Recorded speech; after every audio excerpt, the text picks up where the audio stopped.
아니 지금 그 안철수, 유승민 그다음에 홍준표 후보를 다 합치겠다는 것인데. 네, 그렇죠. 말은 이제 뭐 그 자유한국당에도 탄핵을 찬성한 사람들이 60여 명이 있다라고 이제 얘기는 하지만 30몇 명, 네.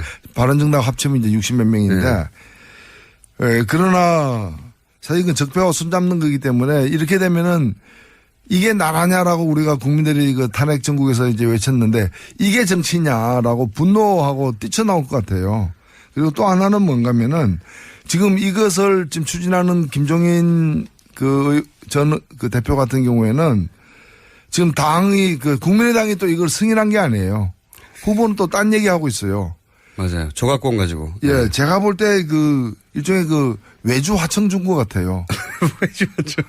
되게 이제 직접 하기에 좀 험하거나 네. 위험하거나 또 뒷말 들을 수 있는 그런 일들을 직접 하지 않고 하청을 주잖아요. 외주 하청을 줘가지고 입당도 안 하고. 그러니까 3자 단일화 혹은 뭐 다른 후보 사퇴 이런 얘기를 국민의당 입장에서는 직접 할 수 없으니까. 그렇죠. 외주 하청을 준 거죠. 외주 하청 줘가지고 네. 당론도 아니에요. 근데 후보가 또 이렇게 후보 산하에 있는 것도 아니고 바깥에 그냥 그 공동정보위원회라는 게 네. 바깥에 임의로 있는 건데 근데 또 밤에는 또 후보하고 만나가지고 네. 그 사실은 다 내락을 받은 거죠. 그래서 저는 그 일을 처리하는 방식이 대단히 이것은 국민의 지탄을 받을 수 있는 비도덕적이고 비윤리적인 방식으로 하고 있다는 거. 이거야말로 기업가들이 다 이러지는 않아요. 일부 악덕 기업가들이 이렇게 하고 있죠. 알겠습니다. 아, 그렇게 보니까 또 말이 되네요. 예. 외주. 험악한 얘기이기 때문에. 외주 하청 주는 거예요. 네, 외주 하청을 줬다. 김종인. 그러면 이제 김종인 전 대표는 외주업체 사장이 되는 거네요. 근데 이게 또 보면은 일이 또 되면은 또 위험할 수도 있어요. 근데 제가 이거 보면서 뭐 TV 프로그램을 제가 거론해서 그거 하긴 한데 그 냉부라는 거 있죠. 냉장고를 부탁해. 네. 그래서 이제 냉장고를 이제 가지고 셰프들에게 요리를 해달라고 부탁을 했어요. 근데 셰프가 냉장고를 열어보니까 냉장고 비어 있어. 김종인 셰프가 안철수 후보가 자기 집에 있는 냉장고를 부탁했는데 김종인 셰프가 열어봤더니 냉장고가 비어 있어. 그럼 그 뭐 플라스틱 이런 거 가지고 요리할 수는 없잖아요. 그러니까 지금 보면은 공동정부를 하는데 공동정부에 응하는 사람이 있어야 될 거 아니에요. 근데 아무도 응하지 않잖아요. 플라스틱. 그러니까 냉장고를 부탁해 사상 초유의 사태가 발생한 거예요 지금. 아무것도 없는 냉장고. 어떻게 할 것인가. 물론 제가 지금 이런 데 신경 쓸 여유가 없습니다. 그냥 말이 나와서 한마디 하는 건데. 그래서 김종인 셰프도 좀 난처하지 않을까. 뭐 그래서 뭐 칼을 부러뜨려 가지고 요리를 만들 수는 없는 거니까. 플라스틱을 먹을 수는 없죠. 그렇죠. 도마를 썰어 가지고 이제 요리를 도마를 썰었어. 예전엔 초근 목피 했었으니까요. 그렇죠. 우리 그 펄벅의 대제도 보면 벽을 뜯어 가지고 이렇게 가마솥에 물 넣고 이렇게 삶아 가지고 그 국물을 마시는 장면이 나오는데. 펄벅까지 갔습니다. 네. 예. 자, 펄벅의 돼지까지 갔다가 다시 돌아와서 외주업체와 냉부. 이게 다른 당에 그러니까 다른 당에 논평하는 거 정말 촌철살인이신데 지금 자당이 급하기 때문에 예. 잠깐씩만 언급하고 있는데 이게 재밌습니다. 냉장고 열었더니 아무것도 없었다. 자, 홍준표 후보의 지지율 상승도 사실입니다. 이것도 각종 여론조사에 수치는 차이가 있지만 상승 추세는 확실하단 말이죠. 이 현상은 어떻게 보십니까? 예, 뭐 가장 큰 거는 안철수 효과죠, 사실은. 그러니까 지난번에도 이제 제가 이제 비유하기를 이 보수 표심이 네. 최적합 후보가 없다 보니까 계속 이렇게 표류하고 있다는 거죠. 반기문부터 시작해가지고 기나긴 여정을 갖다가 이렇게 뭐 실크로드도 아니고 이거 표류를 하고 있는데 최근에 이제 안철수 후보로부터 이제 실망을 하면서 가능성도 떨어지고 당선 가능성 떨어지고 또 과연 이제 이 보수 DNA가 확실하냐에 대해서는 의구심도 들면서 여기서 이제 뛰쳐나온 이제 보수 표심이 일부가 지금 홍준표 후보에게 가고 있는 거죠. 그래도 홍준표 후보가 또 그걸 유인하기 위해 가지고 굉장한 미끼를 많이 던졌죠, 사실은. 그렇죠. 저는 토론회를 유세로 활용한 후보는 처음이었다고 봐요. 저는 유세로 봤거든요. 그거는. 제가 일찍이 얘기했지만 그분이 그 선수입니다. 그러니까요. 예. 우리가 뭐 선수라는 게 다 올림픽 나가는 선수도 있지만은 예. 또 무슨 나이트클럽 같은 데 가는 선수도 있잖아요. 그게 나쁜 선수죠. 나쁜 선수. 요리사로 치면은 소금이라거나 설탕을 많이 써가지고 당장 맛을 현혹시키지만 건강에는 아주 안 좋은 음식 만드는 설탕, 그런 요리사죠. 소금 말고 조미료, 화학조미료. 그렇죠. 화학조미료 더 많이 쓰는 거죠. 그런 비유를 하시고 싶었던 것 같고. 근데 여하간 토론회 평가가 보통들 이제 토론 중심으로 바라보는데 전문가 평가하면 항상 홍준표 후보는 거의 꼴찌였어요. 전문가들이 토론회 끝나고 나서 후보 평가를 하면. 근데 저는 이 토론을 유세 연장처럼 활용하는구나. 상대방을 논리적으로 제압하는 데는 그렇게 관심이 없어요, 이분이. 보니까. 그리고 전문가들을 평가가 잘못된 건 아니죠. 예. 전문가들이 평가하면 마약이나 담배 다 나쁜 거잖아요. 마약이나 담배. 예. 전문가들이 평가하면 나쁜 건데 또 비전문가들은 또 많이 애용하잖아요. 비전문가들. 그래서 하여튼 유세처럼 써먹어서 토론장을 상대를 논리적으로 제압하거나 자신을 정책을 논리적으로 입증하는 데는 관심이 없고, 그죠? 갈라쳐가지고 본인의 표를 모으는 데는 아주 주요한 전략으로 나왔는데, 그래서 이제 지지율이 어쨌든 상승하고 있습니다, 이게. 상승하고 있고, 어떤 여론조사에는 거의 이제 안철수 후보가 붙거나 살짝 역전하거나 이런 조사까지도 있어요. 앞으로 추세는 어떻게 보십니까? 결국 이번 선거가 유례 없는 선거다라고 보여지는 게 과거에 보면 누가 1등할 것인가가 막판까지 이렇게 초미의 관심사 있지 않습니까? 네. 근데 이번은 제가 볼 땐 거의 2007년 선거 같아요. 네. 그러니까 2007년 선거가 보면은 역대에서 대선 중에서 1위와 2위의 격차가 가장 컸죠. 지난 30년 동안 6번 선거 중에 5번 선거는 100만 표 이내 유사하게 나타났는데 네. 2007년 선거가 530만 표 차이가 났거든요. 네. 그때 이제 이명박 정동영 예. 그 후보 이해창 붙었는데 1위가 이제 이명박이었으니까 네. 그때처럼 1위하고 2위 차이가 그보다 더 벌어질 가능성이 이번에 있습니다. 그렇게 보십니까? 20% 이상 벌어질 가능성이 있고요. 그다음에 결국에서 이번 선거는 누가 1위 할 것이냐가 아니라 누가 2위 할 것이냐. 2위 쟁탈전은 지금 보면 홍 후보냐 안 후보냐 심 후보냐. 여기서 살짝 싹 올라오시는군요. 왜냐면 지금 추세를 보면은 예. 지난 3주간에 1강 2중이 아니라 1강 3중이다. 그렇죠. 이미 왜냐면 지난 3주간의 그 심상정 후보의 그 지지율 상승 속도를 보면은 이제 오늘 내일부터 이제 여론조사가 공표가 안 되는데 그 기간 중에 이 3중으로 진입할 거면 확실해 보이고요. 치고 올라갈 것이다. 예. 그래서 그 점에서 보면은 이제 홍 후보가 2위를 할 거냐, 안 후보가 2위를 고수할 거냐, 아니면 완전히 이제 심 후보가 홍을 따라잡고 안까지 이렇게 3위까지 꺾어버리는 상황이 나올 것이냐. 1강 3중, 처음 나왔네요. 1강 3중. 어제 저희가 무자 토론할 때 새로 나온 게 신양강이었거든요. 근데 촛불 민심 입장에서 보면은 이게 바람직한 상황이죠. 일단 홍이 독보적인 2등이 된다는 것 자체는 위험한 일이거든요. 홍 후보가 2등이 되면 박근혜 석방하라. 안 하면 어떤 것도 도와주지 않겠다. 뭐 이렇게 나올 수 있는 것이고요. 또 안 후보가 2등이 되는 것도 골치 아픕니다, 이게. 그렇게 되면 제가 볼 때는 민주당도 흔들릴 거예요. 민주당하고 국민의당하고 뿌리가 같은 부분이 많기 때문에 그 집권 여당 안에서 대혼란이 발생할 수 있다. 사사건건 개입하고 반대하고 이러면서 니나 내나 이러면서 섞어 들어가게 되기 때문에 굉장한 혼란이 발생할 것이다. 가장 바람직한 상황은 이제 심상정 후보가 2등이 되었을 때 가장 안정적인 협력 관계도 만들어질 것이다. 그걸 설득해 보세요, 지금. 지금 그 유권자한테 그걸 설득할 타이밍 아닙니까? 왜 2등을 해야 하는가?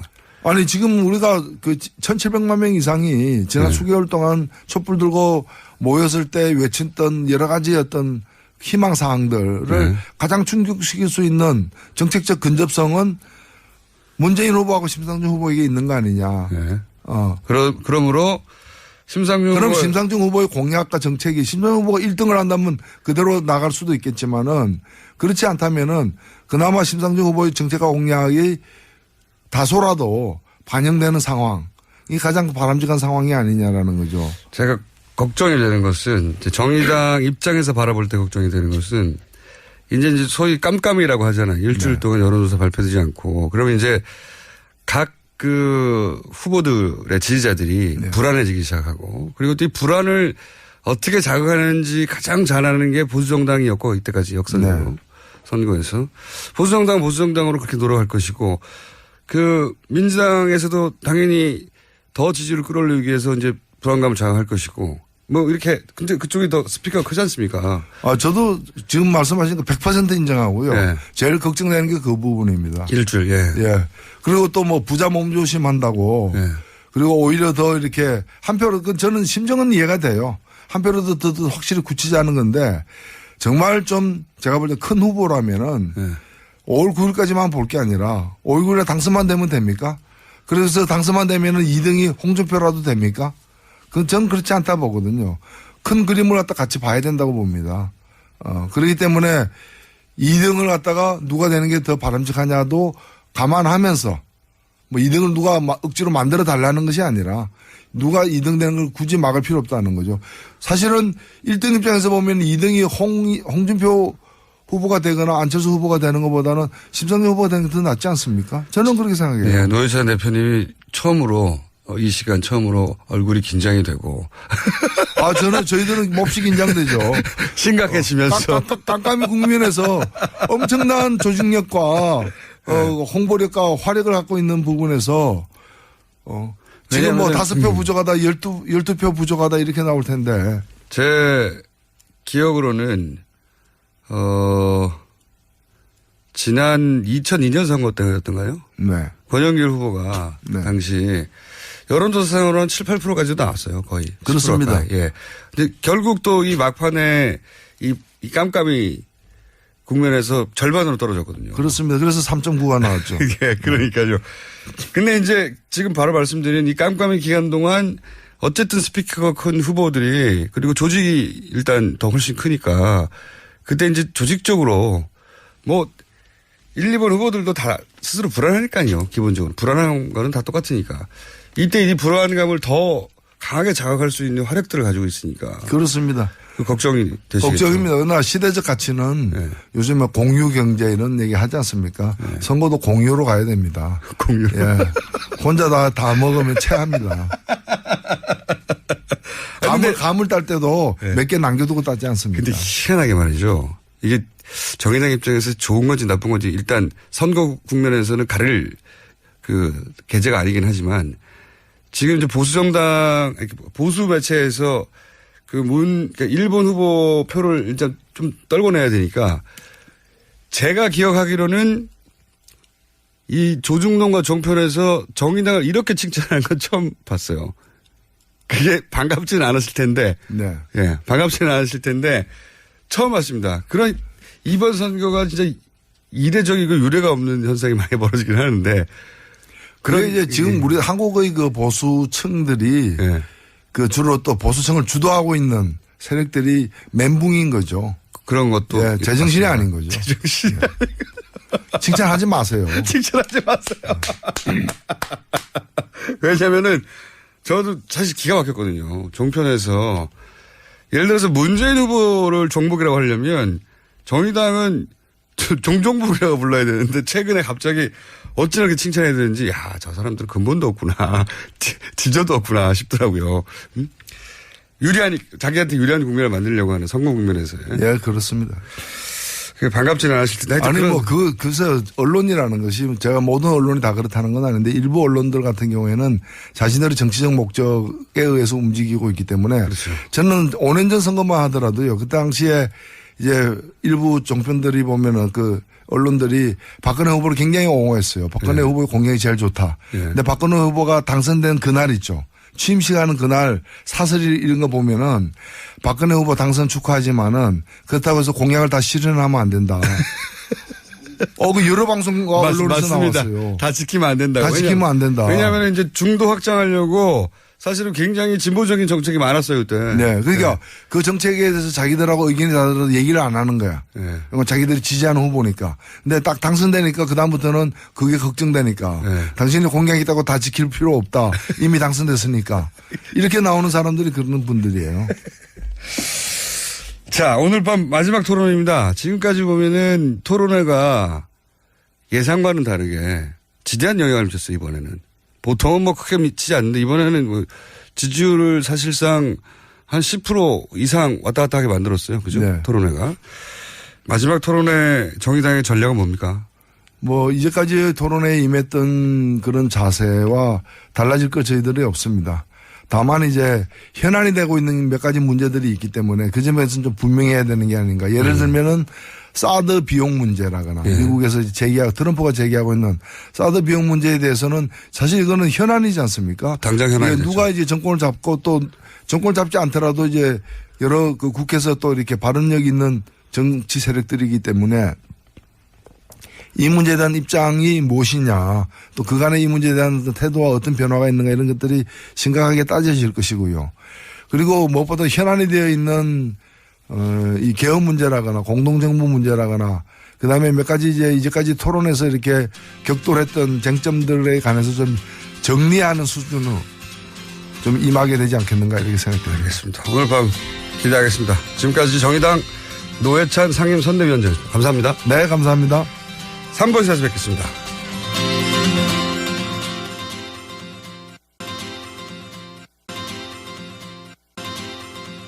물론 제가 지금 이런 데 신경 쓸 여유가 없습니다. 그냥 말이 나와서 이렇게 한마디 하는 건데. 그래서 김종인 셰프도 좀 난처하지 않을까. 뭐. 그래서 뭐 칼을 부러뜨려 가지고 요리를 만들 수는 없는 거니까. 플라스틱을 먹을 수는 없죠. 그렇죠. 도마를 썰어 가지고 이제 요리를 도마를 썰었어. 예전엔 초근 목피 했었으니까요. 그렇죠. 우리 그 펄벅의 대지에도 보면 벽을 뜯어 가지고 이렇게 가마솥에 물 넣고 이렇게 삶아 가지고 그 국물을 마시는 장면이 나오는데. 펄벅까지 갔습니다. 네. 예. 자, 펄벅의 돼지까지 갔다가 다시 돌아와서 외주업체와 냉부. 이게 다른 당의 그러니까 다른 당의 논평하는 거 정말 촌철살인이신데 지금 자당이 급하기 때문에 예. 잠깐씩만 언급하고 있는데 이게 재밌습니다. 냉장고 열었더니 아무것도 없었다. 자, 홍준표 후보의 지지율 상승도 사실입니다. 이것도 각종 여론조사에 수치는 차이가 있지만 상승 추세는 확실하단 말이죠. 이 현상은 어떻게 보십니까? 예, 가장 큰 거는 안철수 효과죠, 사실은. 그러니까, 지난번에도 이제 제가. 전문가 평가하면 항상 홍준표 후보는 거의 꼴찌였어요. 전문가들이 토론회 끝나고 나서 후보 평가를 하면. 근데 저는, 이 토론을 유세 연장처럼 활용하는구나. 상대방을 논리적으로 제압하는 데는 그렇게 관심이 없어요, 이분이. 보니까. 그리고, 전문가들을 평가가 잘못된 건 아니죠. 예. 전문가들이 평가하면 마약이나 담배 다 나쁜 거잖아요. 마약이나 담배. 예. 전문가들이 평가하면 나쁜 건데 또 비전문가들은 또 많이 애용하잖아요. 비전문가들. 그래서 하여튼 유세처럼 써먹어서 토론장을 상대를 논리적으로 제압하거나 자신을 정책을 논리적으로 입증하는 데는 관심이 없고, 그죠? 갈라쳐가지고 본인의 표를 모으는 데는 아주 주요한 전략으로 나왔는데 그래서 이제 지지율이 어쨌든 상승하고 있습니다, 이게. 상승하고 있고 어떤 여론조사에는 거의 이제 안철수 후보가 붙거나 살짝 역전하거나 이런 조사까지도 있어요. 앞으로 추세는 어떻게 보십니까? 결국 이번 선거가 유례 없는 선거다라고 보여지는 게 과거에 보면 누가 1등 할 것인가가 막판까지 이렇게 초미의 관심사였지 않습니까? 네. 근데 이번은 제가 볼 땐 거의 2007년 선거 같아요. 네. 그러니까 2007년 선거가 보면은 역대에서 대선 중에서 1위와 2위의 격차가 가장 컸죠. 지난 30년 동안 6번 선거 중에 5번 선거는 100만 표 이내 유사하게 나타났는데 네. 2007년 선거가 지금 안철수, 유승민 그다음에 홍준표 후보를 다 합치겠다는 것인데. 네, 그렇죠. 말은 이제 자유한국당에도 탄핵을 찬성한 사람들이 60여 명이 있다라고 이제 얘기는 하지만 30명 정도. 30몇 명. 네. 바른정당 합치면 이제 60몇 명인데 그러나 사실 이건 적폐와 손잡는 거기 때문에 이렇게 되면은 이게 나라냐라고 우리가 국민들이 그 탄핵 정국에서 이제 외쳤는데 이게 정치냐라고 분노하고 뛰쳐나올 것 같아요.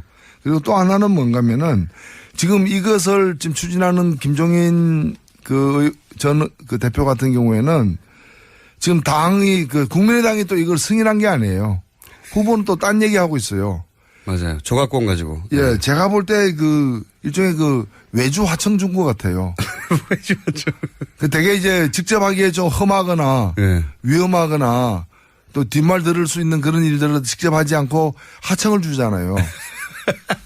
외주 하청을 줘가지고 입당도 안 하고. 그러니까 3자 단일화 혹은 뭐 다른 후보 사퇴 이런 얘기를 국민의당 입장에서는 직접 할 수 없으니까. 그렇죠. 외주 하청을 준 거죠. 외주 하청 줘가지고 네. 당론도 아니에요. 근데 후보가 또 이렇게 후보 산하에 있는 것도 아니고 바깥에 그냥 공동정보위원회라는 게 네. 바깥에 임의로 있는 건데 이제 비유하기를 이 보수 표심이 네. 최적합 후보가 없다 보니까 계속 이렇게 표류하고 있다는 거죠. 반기문부터 시작해가지고 기나긴 여정을 갖다가 이렇게 네. 실크로드도 아니고 이거 표류를 하고 있는데 네. 최근에 이제 안철수 후보로부터 이제 실망을 하면서 가능성도 떨어지고 당선 가능성 떨어지고 또 과연 이제 이 보수 DNA가 확실하냐에 대해서는 의구심도 들면서 여기서 이제 뛰쳐나온 이제 보수 표심이 일부가 지금 홍준표 후보에게 가고 있는 거죠. 네. 그런데 홍준표 후보가 또 그걸 유인하기 위해 가지고 굉장한 미끼를 많이 던졌죠, 사실은. 그렇죠. 저는 토론회를 유세로 활용한 후보는 처음이었다고 봐요. 저는 유세로 봤거든요. 그거는. 제가 일찍이 얘기했지만 그분이 네. 그 선수입니다. 그러니까요. 예. 우리가 뭐 선수라는 게 다 올림픽 나가는 선수도 있지만은 네. 또 무슨 나이트클럽 같은 데 가는 선수도 있잖아요. 그게 네. 나쁜 선수죠. 나쁜 선수. 요리사로 치면은 예. 소금이라거나 설탕을 많이 써가지고 예. 당장 맛을 현혹시키지만 건강에는 아주 안 좋은 음식 만드는 그런 설탕, 요리사죠. 소금 말고 조미료, 화학조미료. 저 화학조미료 더 많이 쓰는 거죠. 그런 비유를 하시고 싶었던 것 같고. 근데 여하간 토론회 평가가 보통들 이제 토론 중심으로 바라보는데 근데 또 밤에는 또 후보하고 만나가지고 네. 사실은 다 내락을 받은 거죠. 그래서 저는 일을 처리하는 방식이 대단히 이것은 국민의 지탄을 받을 수 있는 비도덕적이고 비윤리적인 방식으로 하고 있다는 거예요. 이거야말로 기업가들이 다 이러지는 않아요. 일부 악덕 기업가들이 이렇게 하고 있죠. 알겠습니다. 그렇게 보니까 또 말이 되네요. 예. 외주. 험악한 얘기이기 때문에. 외주 하청 주는 거죠. 네, 외주 하청을 줬다. 김종인. 그러면 이제 김종인 전 대표는 외주업체 사장이 되는 거네요. 근데 이게 또 보면은 일이 또 되면은 또 위험할 수도 있어요. 근데 제가 이거 보면서 뭐 TV 프로그램을 제가 거론해서 그거 하긴 한데 냉부라는 거 있죠. 냉장고를 부탁해. 네. 그래서 이제 냉장고를 가지고 셰프들에게 요리를 해달라고 부탁을 했어요. 근데 셰프가 냉장고를 열어보니까 냉장고 비어 있어. 김종인 셰프가 안철수 후보가 자기 집에 있는 냉장고를 부탁했는데 김종인 셰프가 열어봤더니 냉장고가 비어 있어. 그럼 뭐 플라스틱 이런 거 가지고 요리할 수는 없잖아요. 그러니까 지금 보면은 공동정부를 하는데 공동정부에 응하는 사람이 있어야 될 거 아니에요. 근데 아무도 응하지 않잖아요. 그러니까 냉장고를 부탁해 사상 초유의 사태가 발생한 거예요 지금. 아무것도 없는 냉장고 어떻게 할 것인가.